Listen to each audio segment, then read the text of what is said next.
I set up companies, I would massively over-attach my identity to the success of that company. And when you're an influencer, it's even harder because that's your name, isn't it? How social media has impact on everyone's life, right? That, the perfect picture on Instagram or on like the perfect cool video on TikTok is what is gonna make you be more likable. Every single comment and like that you receive, or the number that you get on your video, that has this biological and chemical impact. When we talk about the influencer industry, we think a lot about the influencer, the creators, but as we know, there's a lot of people behind the scenes. In a practical way, how can we actually create an environment that it's more kind on social?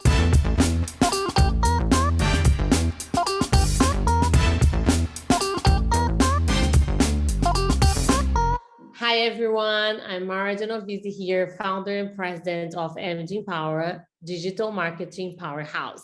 And this is our Influencer Marketing Uncover podcast. Welcome and thank you again for joining us and for being listening to all our previous episodes. We are super excited with the engagement we are having and to have your support to continue to do what we love, which is getting guests from all over the world, coming with interesting topics to present to all of you. So today I'm beyond excited to actually, having one of our guests that we met in London. And I'm never going to say that was by accident. I would just say that it was the universe that actually was putting us together. We sat next to each other and we just started talking, and then we talked the whole night. I think we barely have a dinner, right? Because we were just talking nonstop, and then we had so much in common. And today she's here, and she's my lovely, friend that I said I met, Pop Jam. She's the founder of Happy Not Perfect, a brand that promotes and champions mental well-being through an interactive app and line of products. So Pop, how excited to have you here. Like, thank you so much for joining us. And I'm also having today a very special co-host that's coming all the way to New York. He's from Paris, he's French, but he's living in New York. And he is our first hire of MG Power. He's our US Managing Director. And Rafael is on a mission to actually develop our business in US. And today he is in London and he's co-hosting this podcast with me. Thank you so much, Rafa, for joining us, and welcome to our Influencer Marketing Uncover podcast. Thank you. I'm very excited to be here as well and be here with you too. And we're going to have a great time. So we know that the influencer marketing is an industry where we need to make sure that we can create this as a gentler environment for everyone. So really excited to kind of dive into the topic of mental health with you, Poppy and Mayra. As you said, Poppy is really kind of both in the well-being and social media space. So it's going to be really interesting to see the intersection of that. Your cultural voice yourself, having launched your Snapchat's first chat show, Pillow Talk with Poppy. And then you're also one of the youngest board member of the Resnick Neuropsychiatric Hospital Board at UCLA, and also a member of the Select Club of Forbes 30 Under 30. So it's bound to be a really exciting conversation. So again, welcome, Poppy, and really, really excited to dive in. Well, thank you so much for having me. And I'm really looking forward to discussing this because I just think it's such an interesting topic, especially when it comes to working online, how we look after our mental health. And obviously in the world of brands and everything that you guys do, it's such a interesting discussion as to kind of where does mental health start? Where does it end? How do we look after it? And how do we make sure that what we're doing in this arena is sustainable for people's health, happiness, and also livelihoods? Amazing. And again, Poppy, I'm delightful to have you here. So thank you so much for taking the time. And so I think before we dive into, to the topic about, the social media and, like the influencer element and the brands, I'd love to kick off our conversation and ask you the question to, for our audience and our listeners to get to know you and ask you, what is happy, not perfect? Well, happy not perfect is 3 words that I woke up with at 3 a.m. one evening. And I just remember them being this breath of fresh air and completely opposite to the mantra that I had been deeply attached to, which was be more perfect because life is better if you were more perfect. If you're perfect, you're going to be liked more. And if you're perfect, you'll be more successful. And if you're perfect, then you will never make a mistake and you'll never look stupid and you'll never be embarrassed and you'll never fail. If you're perfect, you will always be happy.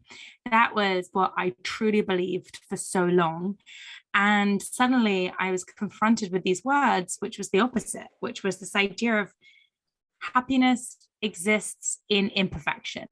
And that was quite a lot of thought gymnastics I had to do to even kind of get my head around that even being at all possible. But when I dove into it further in the coming weeks and months, I started to realize that actually my desperate need for perfection was really the root of my unhappiness. It was the root of my insecurity. It was the root of my anxiety, because no matter whatever level you get to, when you're striving for perfection, there's always a better level that you could be at. Or if you do something wrong, perfectionists have zero self-compassion. And so you beat yourself up. And in learning this and going through a very long journey, I decided I wanted to build an app that made therapeutic tools and especially cognitive behavioral therapy more accessible, because I was really lucky. I had a mum who's a psychotherapist. I had the time to read loads of books about my brain, but I realized that I didn't always have the time. And there was often moments I was living in a different country to my mother that I couldn't have access to a psychotherapist. So I launched Happy Not Perfect, the app that took all the science behind happiness and positive well-being and basic mental wellness and put it into a digital platform. So it meant that no matter where you were in the world, no matter what age you were, no matter what gender you were, no matter what time of day it was, if it was 4 a.m. in the morning and you had no one to talk to, there was somewhere you could go to actually understand your thoughts. Wow, that it's amazing. It's yes, as Rafa was saying, clap, clap, clap. That's yeah, it's crazy because like then when you say like we all like as a human being think that the perfection that's gonna take us to fulfill our own happiness, and is actually is the opposite, right?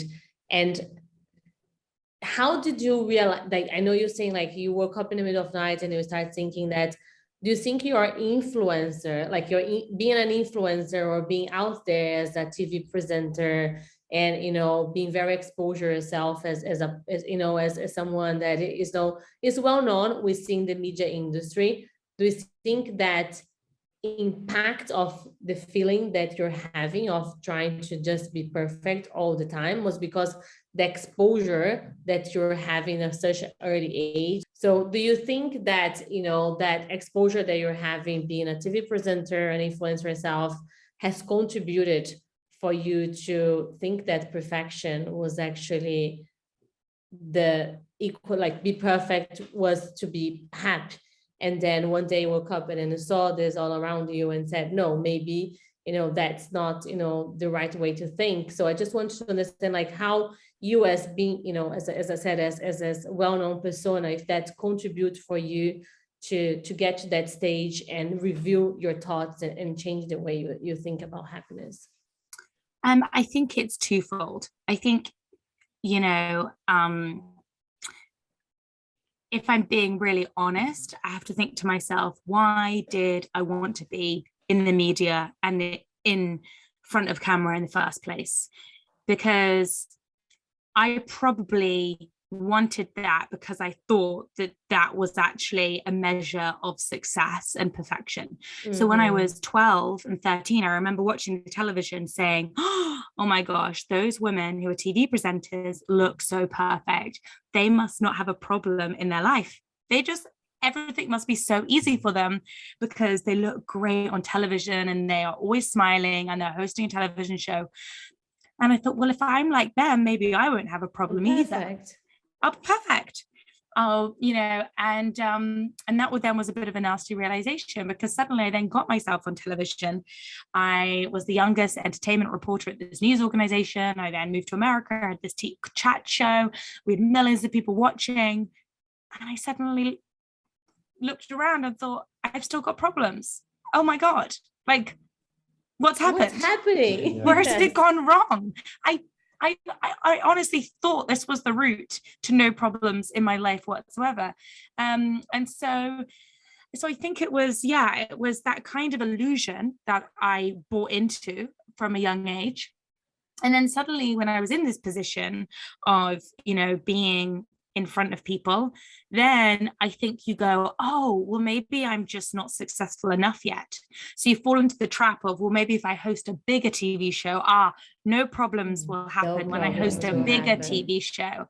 And so you then just the bar post just moves. So you just compare yourself then to, more successful people in your industry.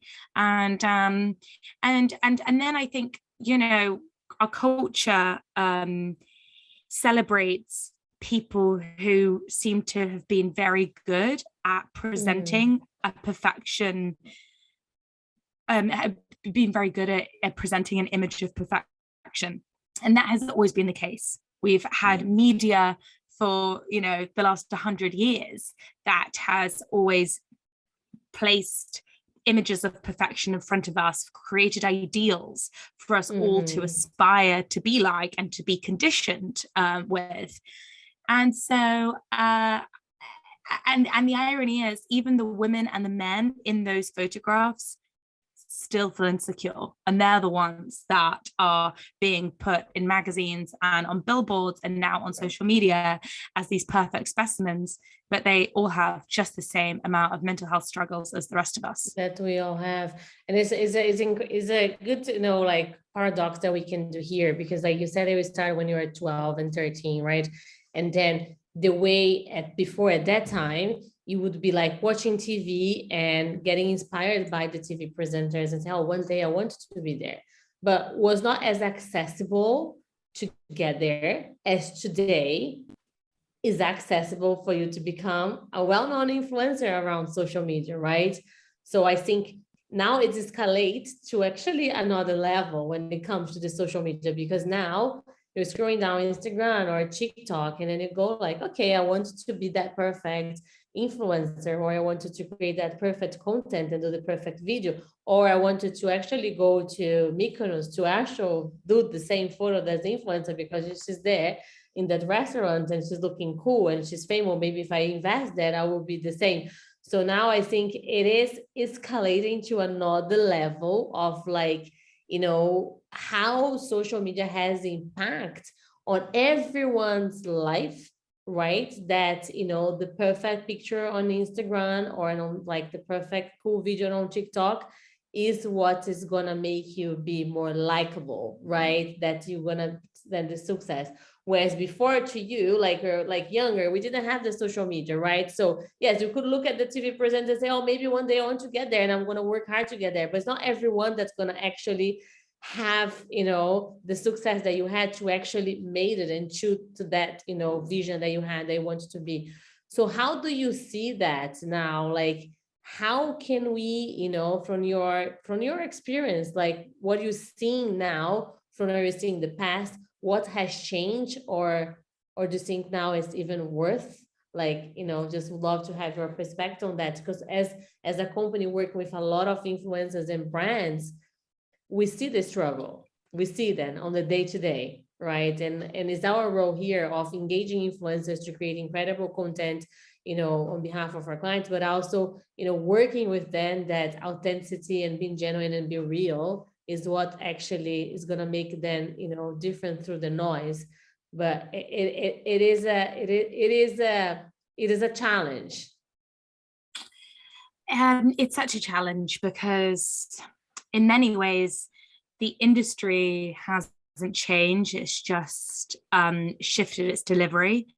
So I guess when we just had 4 television stations and we had brands advertising on them, the brands are still advertising, they're just choosing a different way to advertise. And obviously that then is social media. So that becomes a business, as you guys know, and a business will always invite more people to play in it if it's doing well. So from a purely economic perspective, I think we can understand why this has grown. And I think it's important probably to keep that very real awareness of the commercial mechanism behind it.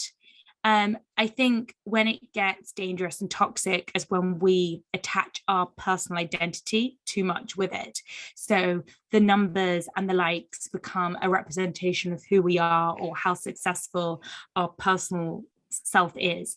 And I once had a coach that said to me, our value never changes. From when we enter this world to where we are now, we are exactly the same value. And I think that's really difficult to remember, because depending on what happens in your life, you can suddenly have a good day because you've got a new job, or then a bad day because you haven't been given a job. And I think actually when you are an influencer and your life is dictated by who wants to work with you, and that is really hard. So you've got millions of people who think that if they had more followers, they'd be happier. But then suddenly you have lots and lots and lots of people who have followers who are in constant anxiety over, am I going to be as successful tomorrow as I am today? And I think just talking about the honest reality of this industry, that it isn't all fun and games and sunshine and posing pictures, is actually quite nice, because it helps people in the industry to feel reassured that it's not just them, it's everybody. And I think it helps people to really assess, actually, is this what I want? Because a few years ago, I think there was a study done and they asked, hundreds of thousands of teenagers what they want to be. And they responded, I just want to be famous. And now they say that they want to be a YouTuber. And I think to myself, I'm not truly sure that that is what they really mean when they answer that question. All these young people now saying, I want to be an influencer, I want to be a YouTuber. I think they're truly saying, I want to be seen and heard. I want to be appreciated, because that's what we all want. And regardless of what we do and the outlet we try to achieve that in. And actually, to me, the answer suggests we all have a responsibility to help the people around us feel more appreciated, that they don't necessarily need to be a part of this industry to feel like they belong, that they matter. And I think that definitely seems to be growing, that kind of understanding of us just being kinder in general. And when you're in it too, and it's really difficult. When I set up companies, I would massively over attach my identity to the success of that company.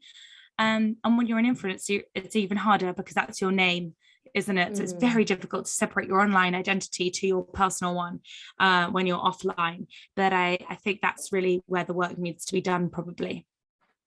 And you were touching on kind of the importance of kind of brands and kind of attaching a person to a brand. And for the brands and the marketers, what do you think they can do in that space? I mean, we know that they're kind of partnering with the influencer, putting them in the spotlight in order to kind of promote their businesses. But with social media and kind of people are definitely calling on brands to be a lot more kind of present in the world, present in culture, and also kind of help protect kind of the influencer. For example, a brand I worked with recently called Urban Decay, which is a makeup brand, they support an initiative against cyberbullying because just in kind of engaging in the beauty community, they realize that the conversation can also get quite dark. So and that really impacts both the people interacting in the conversation and the creators who are being put in at the forefront of the brand. When you think about brands who are doing that in an interesting way, or things that you wish brands were doing a little bit more, what comes to mind to you? I think the example that you just shared with Urban Decay around cyberbullying is such a great example of how exciting social media is in creating so much social change. Having been someone who was talking about mental health in 2015, when there was literally no one talking about it. I couldn't even have an investment meeting without people saying, should we just change the word? Mental health just seems so scary. Let's change it to happiness. And obviously the landscape is very different now, with so many brands getting behind mental health campaigns. So we've seen firsthand how a conversation can change, fueled and accelerated by brands putting their brand dollars into positive and meaningful conversations that is good for the communities that they're talking to, and also great for the brand, because it actually forms real relationships that matter. And I think more and more do I recognize that brands operate as, in a way, a personality in our life. And I think that social media is really helping brands to evolve their personality. And how does this, how do we interact with our community's life in a way that matters, that means something, that elevates it in a bigger way than just selling a product? And I think they are they're being really successful in, I think, taking responsibility for their social placement in someone's life. So I've seen so many positive brand activations in many different ways, from supporting activations that weren't so popular 10 years ago, to building people's careers that wouldn't necessarily have got noticed. I have to say, one of my favorite campaigns are the brands that find people who aren't so popular and give them a platform, because that then that's like a snowball impact, because that person then can go on and have a completely different journey, all thanks to a brand's elevation. Brands are arguably more powerful than media platforms. Yeah, I think the brands, they have because the responsibility is not just the influencer, right? I think the responsibility is also from the brands, right? It's just like, how can they together collaborate in a way that they are educating, right, the audience and the consumers, and creating a safe environment on social media. I think the responsibility goes to twofold, as you said. And pop, because the environment of social media and digital changed so rapidly, right? So now we're talking about Web3, metaverse, NFT, virtual worlds, and then you have TikTok, and then now Twitter, you can share stories on Twitter as well, and then Instagram every month launches new tools on their platform where we can create more content in a different format. So everything changed so rapidly, right, within that space. And of course, there is a pressure, right, also from influencers, but also from brands, because every time that new things come, everyone feels the pressure of being there. Oh my God, it's the TikTok, I have to be there. Oh my God, now TikTok is doing a live streaming, I have to do a live streaming on TikTok.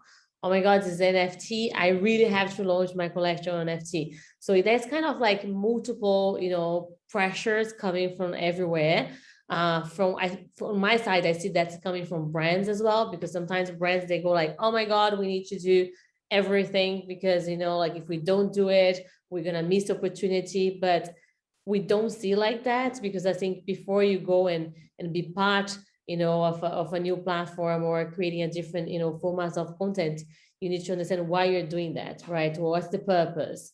What's the added value that you are bringing to that platform or to that type of content? But of course, being on that pressure, creates a lot of anxiety, creates a lot of a comparison, creates a lot of FOMO, creates a lot of insecurity. And how influencers, like we're talking more about influencers here, but how do they manage that? Because I feel like, from my point of view, that they wanted to understand how better they can be into this environment, right?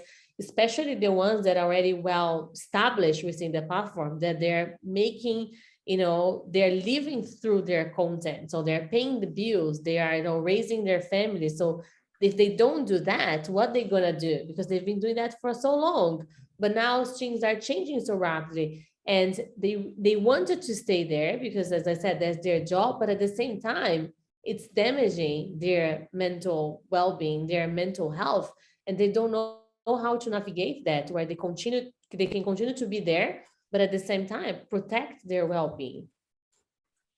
I think it's a really, really big problem, in all honesty, because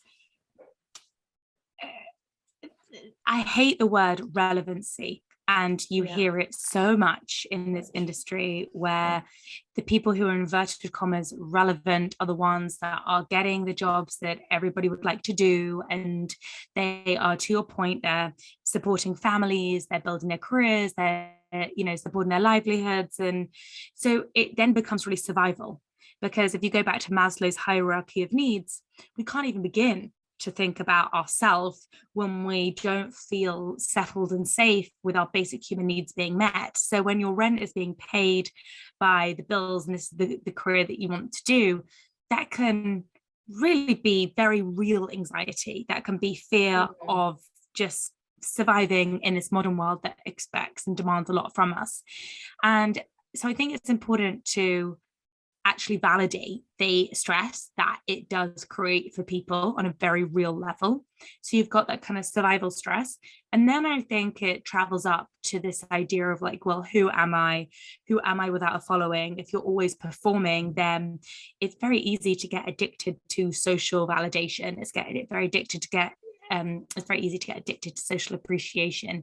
And because for so long you have been double tapped, whatever that means.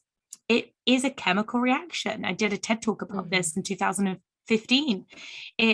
Every single comment and like that you receive, or the number that you get on your video, that has this biological and chemical impact where you're releasing dopamine, and dopamine is a drug. So we are fully drugged up on needing this external affirmation. And again, that is just as difficult to get off as a drug addict to heroin. It's not easy, especially when you've got used to it for so long. And so I'm a huge proponent of just going back to the work, going back to self-work, whether that be saving up for a therapist, whether that be going on courses that really dig deep, that get into the nitty-gritty of like, why do I need this external referencing, and how can I begin to internal reference? How can I begin to be my own source of comfort and know that my value as a person and what truly matters does not change regardless of what my output may be. But valuing ourselves purely on output, it takes away the control we have over our self-esteem. If our self-esteem is in the hands of other people, and it just so happens that the other people may be on holiday, they're not even checking their phone, it's not like they don't like your video, they're just not on your phone to like it. It's we can have days where we feel really bad about ourselves through absolutely no real reason. It just is circumstance that people haven't seen, or the algorithm completely screws up and suddenly your content isn't being seen. And when that turns into an existential crisis, I totally get it. And that's why mental health and proactively looking after our mental health, because it is our responsibility, it's no one else's. If we've chosen, or if you're listening, if you've chosen to be in this world, then it's even more on your responsibility to be filling yourself up from within, because it's all my friends who are actresses, it's the same. Anyone who has chosen a career of being creative, whether you're an artist, you're an actress, you're a writer, you're a painter, there's the same struggles. Like I often say, being creative is a luxury, because there are many people who are creative, but they don't have the luxury of that being their full-time job, and so they have another job to then be creative in the hours of their day, which they're not doing something else to pay the bills. So if you are being able to fund your life being creative, I think that we should just really try to sit in as much gratitude as we can, and for as long as we can, because it definitely isn't granted to everyone, and other people may be just as talented, just as gifted, but they haven't had the luck that maybe you have had to be able to turn this into something full-time. And exactly that, like looking at kind of the flip side as well, because when we talk about the influencer industry, we think a lot about the influencer, the creators, but as we know, there's a lot of people behind the scenes, whether it's on the brand side, or I'm sure you have like agents, photographer, producer that you've worked for years. We have the team here at MG Empower who are working with the brands, understanding the needs of the creators, and sometimes we can think really through the lens of the creator, but it's also important to kind of think about that team. Do you think kind of that base and kind of that foundation of the industry is considered enough when it comes to kind of mental health, or they are also prioritized in this conversation? It's so difficult, because I think this brings up a huge conversation as to where does the responsibility of mental health lie. And I just have never seen it being successfully executed by anyone other than the person. And in many ways, if you can walk someone, you can create more water, right? You can walk someone to water, but you can't make someone drink. And I can say this from a personal perspective, there has been so many times where, for example, again, my mother's a mental health professional, says, Poppy, you're working too hard, you need to stop working. I wasn't ready to listen. It was only when I was burnt out in hospital did I go, oh God, what were you saying again? And wow, okay. Was I gonna, and I could then have dived into, well, it was because of my upbringing. It was because, I felt it was financially insecure, and this is why I worked so hard. This is why I went into burnout. It was because of, but that wasn't going to help me being lost in a story of blame. Or blame for, the people around me in my business who were asking me to work more. It was for me to set my boundaries. It was for me to realize that actually I wasn't healthy and I needed to get help. And so, yes, we will have a responsibility to be kind to each other. And I've heard horrible stories of the industry, especially when you go to the modeling industry, be like, you need to be thinner, you need to be this, you need to be that. And so, yeah, that isn't kind. So if there's a basic fundamental barometer of, are you being kind? Are you not? If we have a basic code of conduct to be kind, I think the rest of it is really up to the individual, because it is based on our conscious and the way that we are programmed as to what we are triggered by. You may be scared of dogs. I may not be scared of dogs. So who's to blame if somebody brings a puppy into the office for your anxiety? Yes. It's a deeply personal thing, and we are not mind readers. I cannot expect you to read my mind that you should have known that I was afraid of dogs. How would you have known if I had not had a conversation with you about it? It is for us to speak up, because we are all so intricate, we are all so complicated, we are all so detailed, and we are all so nuanced that no one can be a mind reader. I love that you mentioned about kindness, because like I'm a huge advocate of being kind, right? Because I think kindness generates kindness. But how to create an environment of kindness on social? Because it is just like the haters, the cancellations, and it's killing people. Like, how many stories we hear, like news about people being canceled on social, the haters going and the bullying. So in a practical way, how can we actually create an environment that it's more kind on social? Do you think that one day would be a possibility? I have a great friend called Sheyi Akawowo, who's just written a book called How to Stay Safe Online. And she, in this book, and it's coming out in a couple of weeks, and it's brilliant. And it goes through all of these self-care tips on how you can look after yourself when you're online. And in one part of the book, she says, I think it's really important that everybody knows nobody can win an argument with a stranger online. And I just thought that was just so funny, because you see the level of arguments on Twitter, and you're thinking to yourself, do you really think you're going to be able to change a stranger's mind based on 140 characters?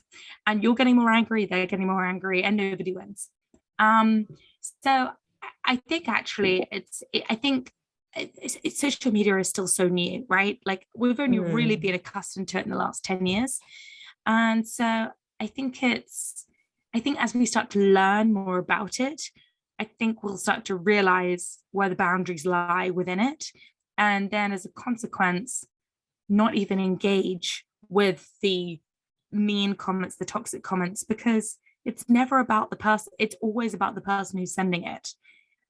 It's never about the person receiving it. And I totally agree. And there's so many like social accounts now that it's created just to talk badly about people. And then I go like, guys, like, this is not about the people who are talking badly. It's just about, it's all about you, right? It's like, it's all about you, because if you're taking the time to creating, an account on a social platform to just been talking badly about brands and about influencers, like, it's so clear that the problem is in that person that have created, right? Right. It's an outlet, and then you add in anonymity, and then people kind of really feel like they can go at it. But I once had a conversation with Joe Rogan, the podcaster, and he said to me, happy and successful people always want the best for somebody else because they've got no reason to be mean or drag someone down. Happy and successful people like me, it's the people who are really unhappy with their lives are the ones that like send me hate. And he's the biggest podcaster in America. And I thought that was just so interesting. And it's so true. When you're going through a bad patch in life, you're going to be the first one to kind of tear someone down because it may make you feel a tiny bit better. But when you're having the best time, who's got time to like say anything mean? No, that's very true. And promoting kind of that positive environment is so important.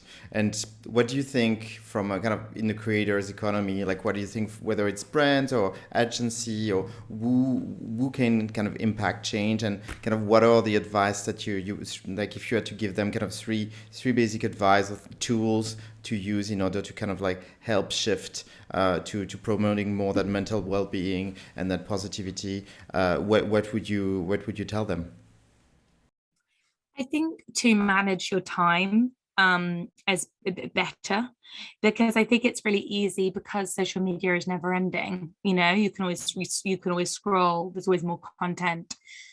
But if you think about how we used to live as a civilization hundreds of years ago, we would never be doing one thing that much. We would maybe go to work, but then, we didn't have lights. So our lifestyle went with the flow of the sun. And social media is the first thing ever to be created by humans that never stops. And you could stay on social media all day, every day if you wanted to, because nothing is going to stop you. Your phone charges, you have electricity. There's nothing really. You've got Wi-Fi, you're not even being restricted by buying. I remember when I first got my first mobile phone and buying credit, like, you would like every single word would have like 3 characters missing just to kind of squeeze another word in. And then it'd be like, I'm really sorry, I've got no credit, I can't text you. Whereas now you have these kind of like unlimited minutes, unlimited text, unlimited internet access, unlimited everything. And so that's what's really important for us to create our own limits. And I studied this ancient philosophy called Kabbalah for many years. And one of their main principles is restriction. Because, if we ate everything we wanted to, we would become very unhealthy and have a heart attack. If everything in excess always has negative impact on us. There is nothing in excess. Like if you drink too much water, you can die, and water is great. So that applies to social media. Social media in excess is not going to be good for you. So that is probably like something I try to practice, but social media was created by very smart people to make us very addicted to it.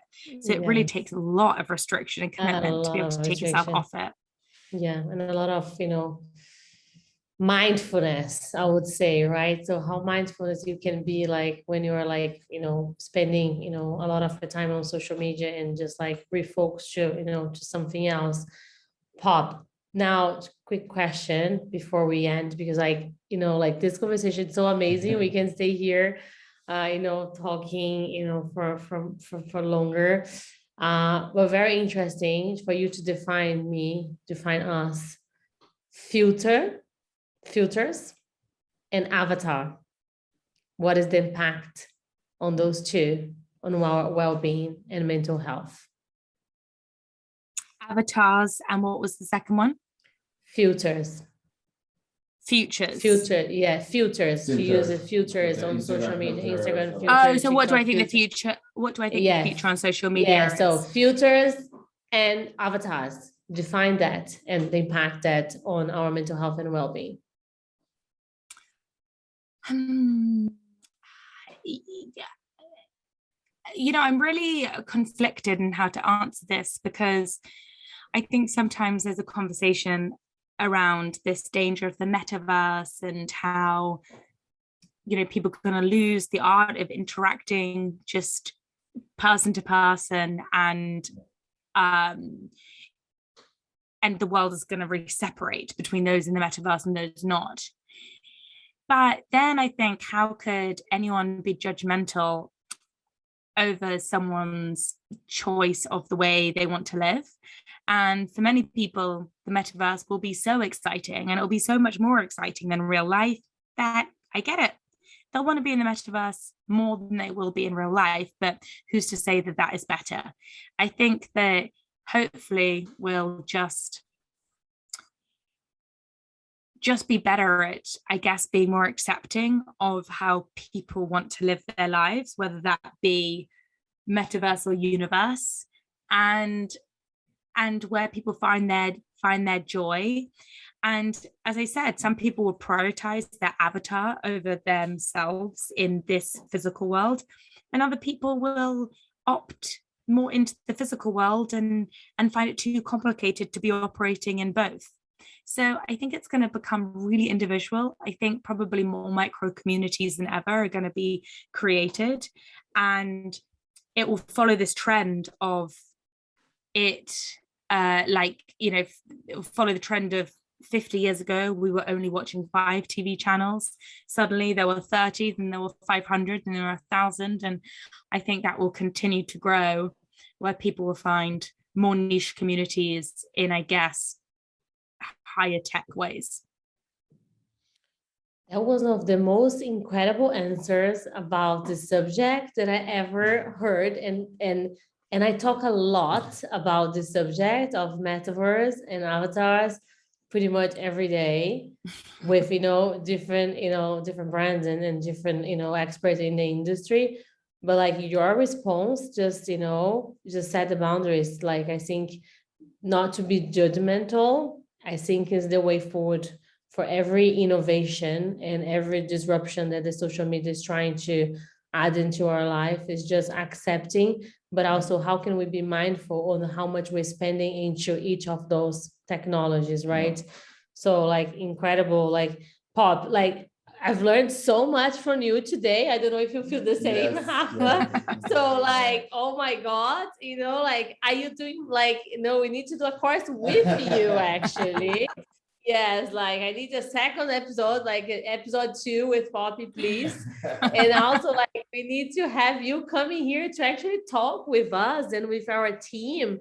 And like, what an inspirational like you are. Like, thank you so much for, bringing such, so much knowledge, and also not just the knowledge, but being true to your own experience and why you are where you are today is because your own experience, right? So I love when you're saying about your mom talking to you every day, you work so hard, or you're doing that, and then all of a sudden you're in a hospital, and it's such an inspirational that it's coming from from somewhere that's it's real, it's you, right? So it's your experience that you leverage that experience, and now you're out there using your influence to say, let's together work in a way that we all can be health, not just health on our like physical health, but our mental, our well-being, our like energy as well. Because I always say that health is not just about, physical, but is how can you be healthy on your energy? How can you be health on your spiritual, like on your spirituality? how can it be like your mental health. So I think it's just so many elements that together makes you feel healthy, that sometimes people is just what you eat or how your physical you're looking like. But no, I think it is a combination, right? And you are like such an inspirational. Thank you so much. Yeah, such a fresh perspective, like the way you answer the question in Avatar. I had never thought about it that way, and I think you having studied so much, kind of like the space of mental health, and having kind of this mechanism about thinking about new concept in a way that's more constructive and positive, I think is beautiful, and yeah, I think it's something we can all learn from. Yeah, no, like, and a great point from Rafa, like you're very positive about everything. So you're always seeing a positive side, even when we think there's not a positive side. And I think this is a great lesson, because there's always a positive side of everything. Is how you manage and how you see the positivity, even in a challenge situations. And we're talking here about like influencers, social media and content, but there is a way we can manage all of that. But it's just like, how can we step back and look with a fresh perspective and find, what is going to be better for you, that you can be healthy using all the technology that is out there for us to use. You were amazing. Thanks, guys. That's so sweet. Well, really great questions. Super interesting discussion. Yeah, definitely. Oh God, we could talk for hours about it. It's so interesting. Such a kind of like anthropological kind of study in a way, of people and like what's changed so much in the last 10 years. So yeah, fascinating discussion. Thank you for your questions.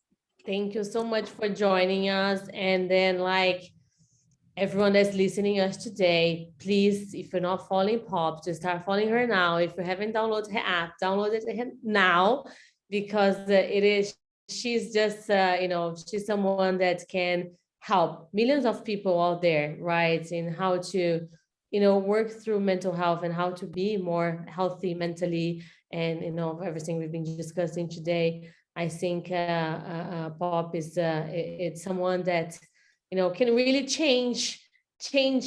I would say change the word. I'm gonna be too ambitious, but like your voice can touch a lot of people. So continue to do what you're doing, because it is incredible. So thank you so much.